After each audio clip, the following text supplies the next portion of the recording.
Hi friends, ಇವತ್ತು ನಮ್ಮ ಮನೇಲಿ ರವೆ ಇಡ್ಲಿ ಮತ್ತು ಕುರ್ಮಾ ಮಾಡ್ತಿದ್ದೆ. ಇದಕ್ಕೆ ನಾನು ಏನೇನು ಸಾಮಗ್ರಿಗಳು ಹಾಕ್ತೀನಿ ಅಂತ ನಿಮ್ಮ ಜೊತೆ ಶೇರ್ ಮಾಡ್ಕೋತೀನಿ. ಇಲ್ಲಿ ನಾನು ಮಿಕ್ಸಿ ಜಾರಿಗೆ ಕಾಯಿ, ಕಡಲೆ, ಹಾಗೆಯೇ ಟೊಮೆಟೊ ಹಣ್ಣು, ಚಕ್ಕೆ, ಲವಂಗ, ಏಲಕ್ಕಿ, ಒಂದಷ್ಟೇ ಏಲಕ್ಕಿ ಹಾಕ್ಕೋಬೇಕು. ಜಾಸ್ತಿ ಹಾಕ್ಕೋಬೇಡಿ ಏಲಕ್ಕಿನ, ಯಾಕಂದರೆ ಅದೇ ಸ್ಮೆಲ್ ಬಂದ್ಬಿಡುತ್ತೆ. ಅದಕ್ಕೋಸ್ಕರ ನಾನಿಲ್ಲಿ ಕೊತ್ತಂಬರಿ ಸೊಪ್ಪನ್ನ ಆ್ಯಡ್ ಮಾಡ್ತಿಲ್ಲ. ನಾನು ಲಾಸ್ಟಲ್ಲಿ ಕೊತ್ತಂಬರಿ ಸೊಪ್ಪು ಹಾಕ್ಕೊತೀನಿ. ಹಾಗೆ ಇಲ್ಲಿ ನಾನು ಧನಿಯಾ ಪೌಡರ್ ಮತ್ತು ಅಚ್ಕಾರದ ಪುಡಿ ಮಿಕ್ಸ್ ಮಾಡಿ ಇಟ್ಕೊಂಡಿದ್ದೆ, ಅದನ್ನು 3 ಸ್ಪೂನ್ ಹಾಕ್ಕೊತಿದ್ದೀನಿ. ನಿಮ್ಗೆ ಎಷ್ಟು ಖಾರ ಬೇಕೋ ಅಷ್ಟು ಹಾಕ್ಕೊಳ್ಳಿ. ನಾನಿಲ್ಲಿ 3 ಸ್ಪೂನ್ ಹಾಕ್ಕೊಂಡಿದ್ದೀನಿ. ಹಾಗೆ ಇದನ್ನು ರುಬ್ಬಿ ತೆಗೆದಿಟ್ಕೊತಿದ್ದೀನಿ. ನೆಕ್ಸ್ಟ್ ನಾನಿಲ್ಲಿ ರವೆ ಇಡ್ಲಿ ಮಾಡೋಕ್ಕೋಸ್ಕರ ಒಂದು ಪಾತ್ರೆಗೆ ಒಂದು 3 ಸ್ಪೂನ್ ಆಗೋಷ್ಟು ಎಣ್ಣೆ ಹಾಕ್ಕೊಂಡೆ. ಹಾಗೆಯೇ ಎಣ್ಣೆ ಕಾದ್ಮೇಲೆ ಸಾಸಿವೆ ಹಾಗೆ 1/4 ಸ್ಪೂನ್ ಹಿಂಗೆ ಹಾಕ್ಕೊಂಡೆ. ಸಾಸಿವೆ ಒಂಚೂರು ಚಿಟಪಟ ಅಂತಿದೆ ಅಂತ ಅಂದಾಗ ಕಡಲೆಬೇಳೆ, ಉದ್ದಿನಬೇಳೆ, ಹಾಗೆ ಕರ್ಬೇವಿನ ಸೊಪ್ಪು ಮತ್ತು ಒಣಮೆಣ್ಸಿನ್ಕಾಯಿ ಇಷ್ಟು ಹಾಕ್ಕೊಂಡು ಬಾಡಿಸ್ಕೋಬೇಕು. ಮತ್ತಿಲ್ಲಿ ನಾನು ದಪ್ಪ ರವೆ ಯೂಸ್ ಮಾಡ್ತಿದ್ದೀನಿ, ಸಣ್ಣ ರವೆ ಯೂಸ್ ಮಾಡ್ತಿಲ್ಲ. ಯಾಕಂದರೆ ಸಣ್ಣ ರವೆ ಯೂಸ್ ಮಾಡಿಬಿಟ್ರೆ ಮುದ್ದೆ ಥರ ಆಗಿಬಿಡುತ್ತೆ. ಅದರಿಂದಾಗಿ ನಾನು ದಪ್ಪ ರವೆ ಯೂಸ್ ಮಾಡ್ತಿದ್ದೀನಿ. ನೀವು ಅಷ್ಟೇ ಹುಡಿಯಾಗಿ ಬರಬೇಕು ಅಂತಂದರೆ ದಪ್ಪ ರವೆ ಯೂಸ್ ಮಾಡಿ.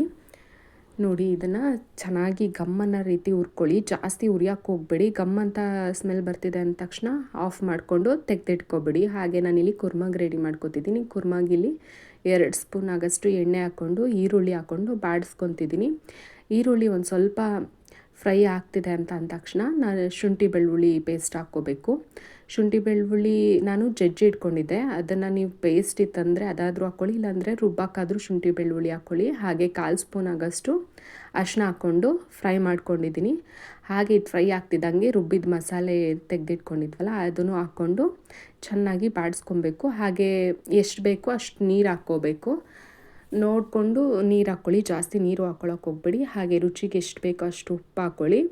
ನಾನು ಫಸ್ಟೇ ಆಲೂಗಡ್ಡೆನ ಬೇಯಿಸಿ ಸ್ಮ್ಯಾಶ್ ಮಾಡಿ ತೆಗೆದಿಟ್ಕೊಂಡಿದ್ದೆ. ಅದನ್ನು ಈಗ ಇದು ಖಾರ ಮಳ್ತಿದೆ ಅಂತ ಹೇಳಿದಾಗ ಆಲೂಗಡ್ಡೆ ಸ್ಮ್ಯಾಶ್ ಮಾಡಿಟ್ಟಿದ್ವಲ್ಲ ಅದನ್ನು ಕೂಡ ಹಾಕ್ಕೋತಿದ್ದೀವಿ. ಈಗ ಅವರೆಕಾಯಿ ಸೀಸನ್ ಆಗಿರೋದ್ರಿಂದ ನೀವು ಅವರೆಕಾಯಿ ಆದರೂ ಹಾಕ್ಕೋಬೋದು, ಇಲ್ಲಾಂದರೆ ಬಟಾಣಿ, ಹಸಿ ಬಟಾಣಿ ಆಗಿರ್ಬೋದು, ಇಲ್ಲಾಂತಂದರೆ ಒಣಗಿರೋ ಬಟಾಣಿ ಕೂಡ ಹಾಕ್ಕೋಬೋದು. ಲಾಸ್ಟಲ್ಲಿ ನಾನಿಲ್ಲಿ ಕೊತ್ತಂಬರಿ ಸೊಪ್ಪು ಹಾಕ್ಕೋತಿದ್ದೀನಿ. ಕೊತ್ತಂಬರಿ ಸೊಪ್ಪು ಹಾಕ್ಕೊಂಡು ಅದು ಸ್ವಲ್ಪ ಹೊತ್ತು ಬೇಯಿಸಿದ್ರೆ ಕುರ್ಮಾ ರೆಡಿ ಆಗುತ್ತೆ. ನಾನಿಲ್ಲಿ ಒಂದು ಅರ್ಧ ಬಟ್ಲು ಆಗೋಷ್ಟು ಮೊಸರು ತೊಗೊಂಡಿದ್ದೆ. ಅರ್ಧ ಬಟ್ಲು ಮೊಸರಿಗೆ ಅರ್ಧ ಬಟ್ಲು ನೀರು ಹಾಕ್ಕೊಂಡಿದ್ದೀನಿ. ಹಾಗೆ ಇಲ್ಲಿ ರವೆ ಹುರಿದಿಟ್ಕೊಂಡಿದ್ವಲ್ಲ ಅದಕ್ಕೆ 1/4 ಸ್ಪೂನ್ ಸೋಡಾ, ಹಾಗೆ ರುಚಿಗೆ ಎಷ್ಟು ಬೇಕೋ ಅಷ್ಟು ಉಪ್ಪು ಹಾಕ್ಕೊಂಡು ನೀಟಾಗಿ ಮಿಕ್ಸ್ ಮಾಡ್ಕೋಬೇಕು. ಹಾಗೆಯೇ ಮೊಸರು ನೀರು ಹಾಕಿ ಮಿಕ್ಸ್ ಮಾಡಿದ್ವಲ್ಲ ಅದನ್ನು ಕೂಡ ಹಾಕ್ಕೊಂಡು ನೀಟಾಗಿ ಕಲಿಸ್ಕೋಬೇಕು. ಅದು ತೀರಾ ಗಟ್ಟಿಗೂ ಕಲಿಸ್ಕೊಬೇಡಿ, ತೀರಾ ತೆಳುಗೂ ಕಲಿಸ್ಕೊಬೇಡಿ. ಒಂಚೂರು ಗಟ್ಟಿ ಆಯಿತು ಅಂತಂದರೆ ಸ್ವಲ್ಪ ನೀರಾದರೂ ಹಾಕ್ಕೋಬೋದು, ಇಲ್ಲಾಂದರೆ ಸ್ವಲ್ಪ ಮೊಸರಾದರೂ ಹಾಕ್ಕೋಬೋದು.